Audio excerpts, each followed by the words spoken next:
All right, so our last topic was ectopic pregnancy, Yeah. right? And this is a part of a 3-topic series about bleeding in Early pregnancy, pregnancy. in early pregnancy. So our next topic is, Hydatidiform mole.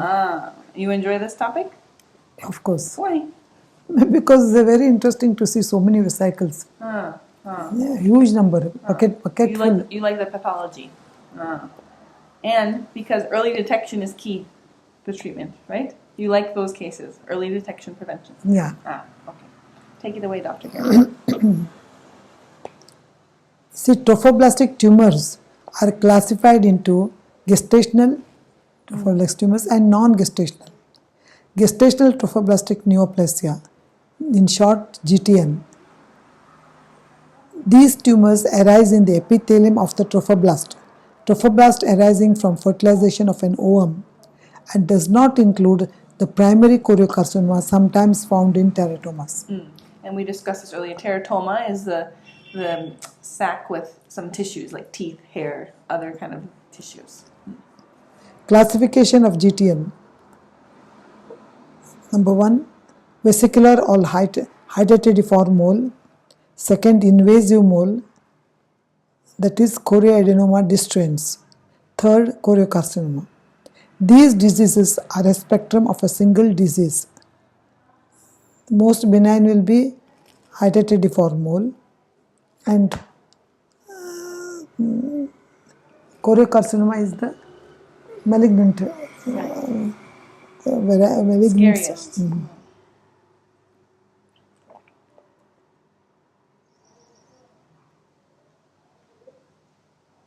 Do you want to speak to the chromosomes? No, not now. Okay. That will be last. I start seeing the words haploid, diploid, and my brain goes outside. Okay, Stop don't. paying attention. Now don't. Genetics Yeah, happen. don't if you cannot. Now, vesicular mole is a Also known as hydatidiform mole. colloquial term. Why means these vesicles, because they are instead the trophoblast multiplies and forms vesicles, Right. Like grape-like structures. grape-like structures. Yeah. Like alveoli almost. Definition: hydatidiform mole is an abnormal pregnancy characterized by a change, partly degenerative and partly hyperplastic, occurring in the chorionic villi,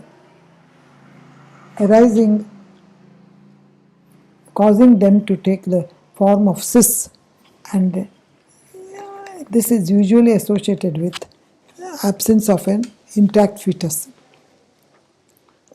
This is a benign neoplasm of the chorion with malignant potential. Because of its superficial resemblance to hydatid cyst, it is named as hydatidiform mole. But a cyst would just be one vesicle. A mole is lots of vesicles. Lot of us. What's a partial mole? We'll talk about this later on. Okay. Complete mole, partial mole. Incidence varies in different countries, more common in Asia than in the West. Why do you think that is? Why is it more common in Asia? What's your speculation, your theory? Highest incidence in Philippines. Highest in teenage pregnancies and in those women over 35 years of age. So it sounds like when the beginning of our reproductive age and at the end of our End of reproductive this so common. some sort of maybe dysfunction in the ovum. We'll learn. You'll talk about that now. Tell us. Yeah, What etiology. causes it? Etiology. Immunological basis. A breakdown in normal host resistance. Normal trophoblast behaves in many ways like a malignant growth.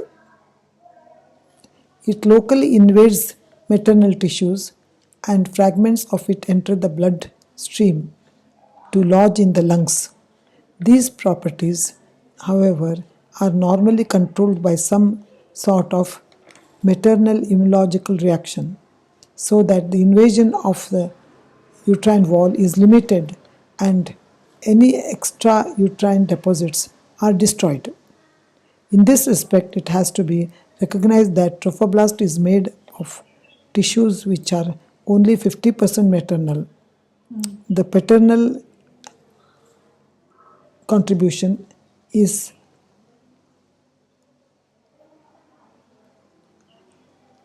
presumably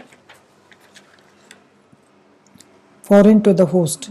So the host normally also some mechanism whereby its rejection is prevented. The occurrence of trophoblastic tumor can be regarded as the result of a breakdown in what must be a complicated and delicate host-invader balance. Cytogenetic theory, complete mole and partial mole, a paternal etiological factor. More than one wife of the same man have been found to suffer. How do you say this paternal? So a husband maybe has one wife, divorces them, has children with But another, they all suffer. but they all suffer because it's potentially a paternal cause. Yeah. Blood groups also play some part. Again suggests an immunological factor. Group A woman with Group A man, least risk. Group A woman with Group O husband, greatest risk. And Group AB women. So it's blood group, not blood type. It's not rhesus factor. It's only A, B, O. It's not positive, negative. Okay. This makes me think that women that have immune disorders would also be at risk for hydatidiform mole. Hyperimmune response. Because their body would be extra sensitive to foreign bodies. No, that is not. Well, some women have hyperimmune diseases. Their immune system is too much. Correct, but that is not a factor here. Why? You just said that it's a immune response to the... As a result of a breakdown in what must be a complicated and delicate host-invader balance. Okay. Let's talk about racial and inherent etiology. Racial or inherent etiological factor. Because of this striking geographical distribution, Europe and North America rare, common in Middle East, most frequent in Far East, Malaysia, Singapore, Hong Kong, Indonesia, Philippines and China, and India. There is clear evidence that in these particular countries,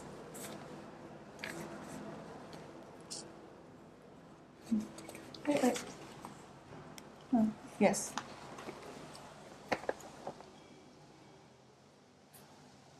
trophoblastic tumors mainly affect those women who are of high parity, malnourished, and debilitated by diseases such as tuberculosis. So maybe it's not necessarily their genetics. It's just when you're from these countries, you're more likely to experience high parity, malnourishment, and diseases like tuberculosis. Okay. So it may be that lack of ability to control trophoblastic activity has two possible bases.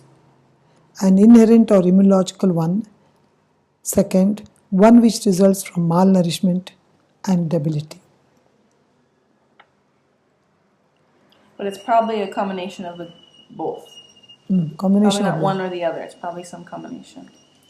According to Hertig, it is a degenerative process, though capable of neoplastic change, that's choriocarcinoma, and the direct causation of the hydatid process is an agenesis of the fetal or cardiovascular structure in conjunction with a functioning maternal apparatus and intact trophoblast. It's a degenerative process according to Hertig, but it is not degenerative. Right. It's a neoplastic. It seems opposite. Neoplastic. According to Carr, it is due to hormonal imbalance. Hormonal changes are especially common following discontinuation of oral contraceptives. Hydatidiform mole, this change may be related to a chromosomal anomaly, generally triploidy.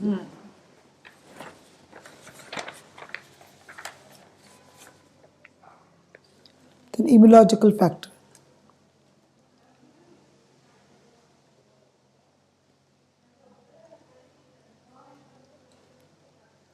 The very implant of the fertilized ovum in the endometrium is due to the invasive properties of the trophoblast. In addition, physiological metastasis of trophoblast is seen in the lungs, so it behaves like malignancy. On the other hand, the reaction of the maternal organism to trophoblast is very different from that with malignant tumors. The invasion of the uterine wall by trophoblast is restricted, being held within normal limits by local defensive mechanism, probably residing in the decidua, although its exact nature remains obscure. In addition to this local defensive factor, it is clear that there must be one of systemic nature, probably in the form of an antigen-antibody reaction. Scott suggests malignancy may be related to a lack of maternal antibody to embryonic tissue. The trophoblast has a mucinous coating, so despite antigenic incompatibility, this tends to prevent detection by immunologically competent cells. These are profound.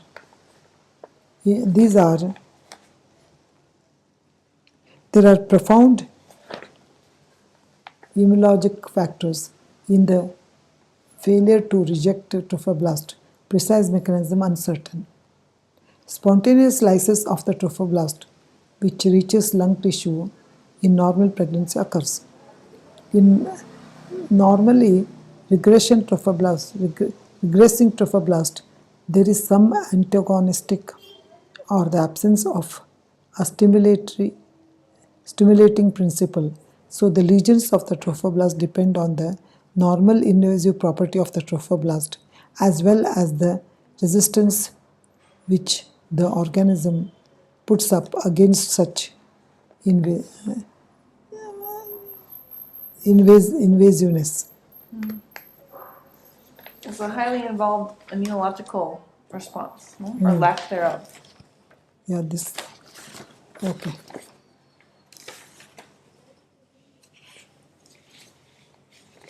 I told you it will finish fast. You're right.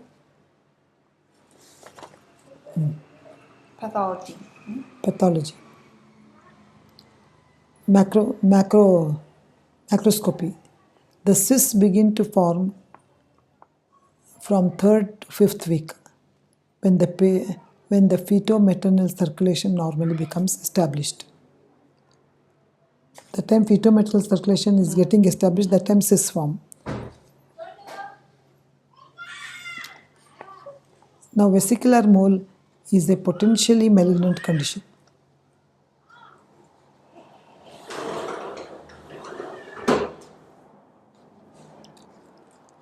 Normal chorionic villus consists of a central core of myxoid connective tissue carrying fetal blood vessels surrounded by the trophoblast, which consists of an inner Langhans layer, cytotrophoblast, and an outer syncytial layer. The Langhans layer consists of small cubical cells with large vesicular nucleus and clear cytoplasm.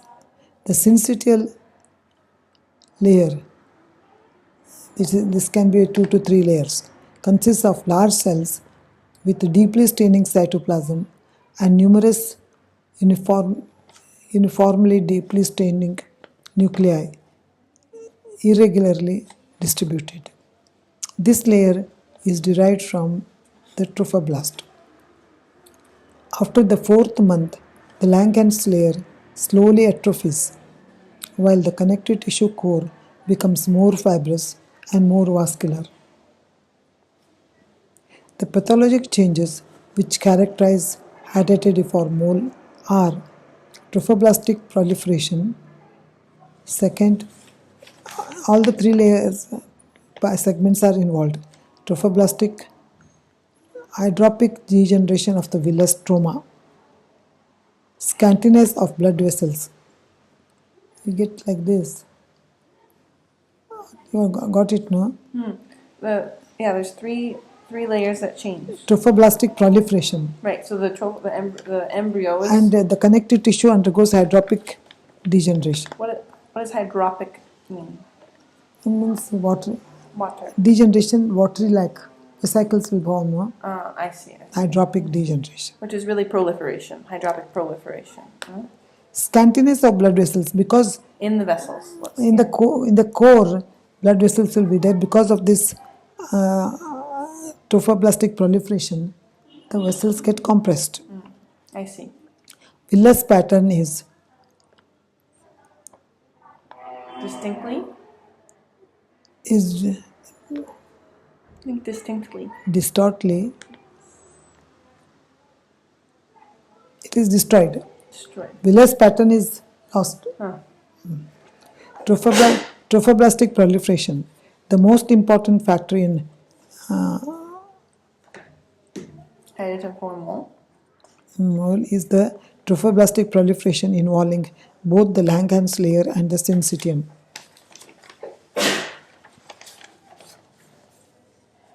Moderate and localized proliferation of these layers is seen even in normal pregnancy, but in mole it is much more marked. Yet in many sections of benign hydatidiform mole, there may be complete absence of trophoblastic activity. This is because these villi have undergone degenerative changes as a result of growing away from their blood supply. In the uterine wall, epithelial proliferation is much less conspicuous in hydatidiform mole, developing at an early stage of pregnancy. In the trophoblastic overgrowth, the Langhans layer cells appear as well differentiated cells, cuboidal or polyhedral shape, with large, round, pearly, heavily stained nuclei. The syncytial, on the other hand, appears in the form of sheets of fenestrated amorphous masses with a disproportionately big nucleus and scanty cytoplasm. Sheets, they are in sheets, not in layers. Understand? No, what's the difference between a sheet and a layer? Like Polyhedral shapes. So. sheets, like sheets they appear. Right. Layers means one by one Right. layer. This is just a sheet. There's no differentiation. It's just a sheet. Sheets. Amorphous. With heavily stained nucleus.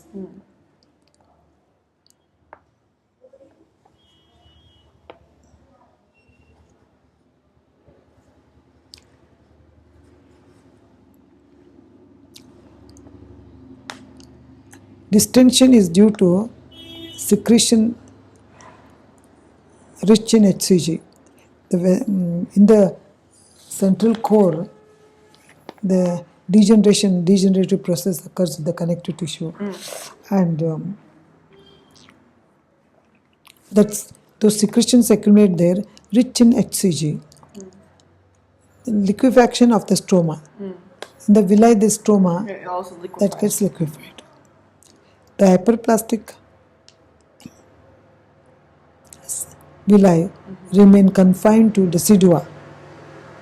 However, degeneration of the villi occurs spontaneously or following hemorrhage. Vesical fluid rich in HCG, complete hydatidiform mole,